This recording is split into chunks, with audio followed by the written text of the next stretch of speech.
বাড়ির সামনে থেকে 4.5 ফুটের বিষধর সাপ উদ্ধার। মহেশতলা 25 নম্বর ওয়ার্ডের মণ্ডলপাড়ার বাসিন্দা ছবি মণ্ডলের বাড়ির সামনে একটি বিষধর সাপ দেখতে পায়। এরপর আতঙ্কিত হয়ে পড়েন ওই মহিলা। এরপর সাপ দেখতে ভিড় জমাতে থাকেন স্থানীয়রা। দিবাকর নামে সোশ্যাল ওয়ার্কারের সঙ্গে যোগাযোগ করলে ঘটনাস্থলে পৌঁছে বাড়ির সামনে থেকে উদ্ধার হয় 4.5 ফুটের একটি বিষধর সাপ। পরে সাপটিকে বন দপ্তরের হাতে তুলে দেওয়া হবে বলে জানান সোশ্যাল ওয়ার্কার। সাপ দেখতে এলাকার লোকজন ভিড় জমিয়েছিল। Bureau report. আস্তে আস্তে আস্তে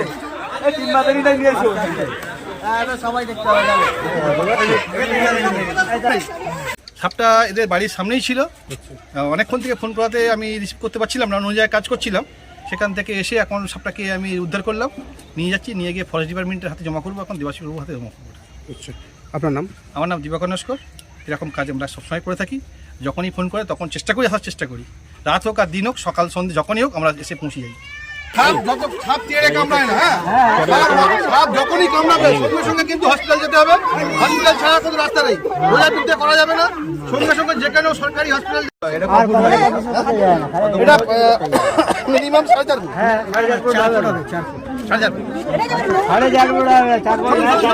সময় গেটের সামনে এসে দেখছি সাপটা শুয়ে আছে। আর দেখা গেছে আমরা বন দপ্তর লোককে ফোন করছি। এই লোক এলো ধরে। এটা আপনারই বাড়ি? হ্যাঁ, আমাদের বাড়ি। অনেক আতঙ্ক, চন্দ্রকোড়া সাপ তো বিষাক্ত না, আতঙ্ক তো হবেই।